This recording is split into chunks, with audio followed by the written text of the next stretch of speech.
नमस्कार, मैं हूं शिखा शुक्ला और आप देख रहे हैं रियल न्यूज। आइए रुक करते हैं आज की ताजा तरीन बड़ी खबरों की ओर।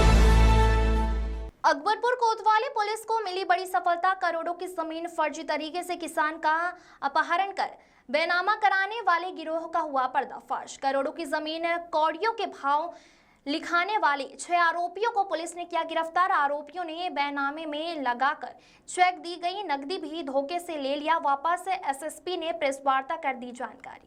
अमित मौर्य की रिपोर्ट। जैसा आप लोग अवगत है कि एक गिरोह अम्बेडकर नगर में चल रहा था, जो किसी भी गरीब व्यक्ति को जिसकी बहुत ही कीमती ज़मीन हो उसको जो है काफ़ी दिनों तक उसको साथ घुमाना, उसके बाद चेक देना और चेक देने के बाद औने पौने दाम में उस ज़मीन की रजिस्ट्री कराना। इसी के क्रम में एक महिला जो अनुसूचित जात की है, सुनीता देवी, उसके द्वारा एक प्रार्थना पत्र प्रस्तुत किया गया कि उसकी ज़मीन जो कि काफ़ी कीमती है, 6 लाख रुपया फुट, उसकी ज़मीन को बहुत ही कम दाम में उसके पिता को ज़बरदस्ती गाड़ी में बैठा करके ये लोग ले गए और ले जाने के बाद वहाँ पर डरा धमका करके रजिस्ट्री ऑफिस में इसकी रजिस्ट्री करा ली।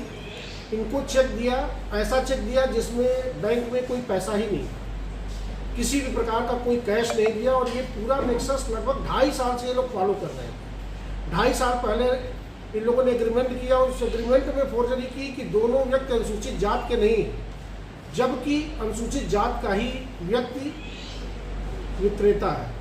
इसी प्रकार रजिस्ट्री में भी इन्होंने इंगित किया कि दोनों व्यक्ति अनुसूचित जात के नहीं, जबकि जो विक्रेता है वो अनुसूचित जात का है। पैसा नहीं दिया, इन लोग के द्वारा पैसा नहीं दिया गया, जो चेक दिया गया उसमें पैसे मौजूद नहीं थे, डॉक्यूमेंट में हेरा फेरी की गई। एक गिरोह बना करके इस प्रकार बेशकीमती 2 करोड़ से ऊपर की ज़मीन को इन लोगों ने जो लिखवाया तो कम मूल्य में लिखवाया, सर्किट रेट पे लिखवाया और उसमें कोई भी पैसा इनके द्वारा नहीं दिया गया। जो चेक दिया गया उसमें कोई पैसा नहीं था। ये एक संगठित गिरोह है। ये गिरोह लोगों को झांसे में लाकर गरीब लोगों को इस प्रकार लूटता है। इन लोगों के विरुद्ध अभी गिरफ्तारी हुई है। आगे हम इसको और टेक्निकल तरीके से इसकी विवेचना करेंगे। इसमें क्या किसी सरकारी कर्मचारी की संलिप्तता है, हम इसकी भी जांच कर रहे हैं। इसमें कब ले गए, कहाँ ले गए और किस तरीके से कौन कौन इसमें संलिप्त है, पूरे गिरोह का हम पता कर रहे हैं। हम टेक्निकल सहायता भी लेंगे। इन अभियुक्तों के विरुद्ध गैंगस्टर एक्ट के तहत कार्रवाई भी की जाएगी और अवैध रूप से अर्जित की गई जो संपत्ति होगी उसको राज्य सरकार के हित में कुर्क भी किया जाएगा।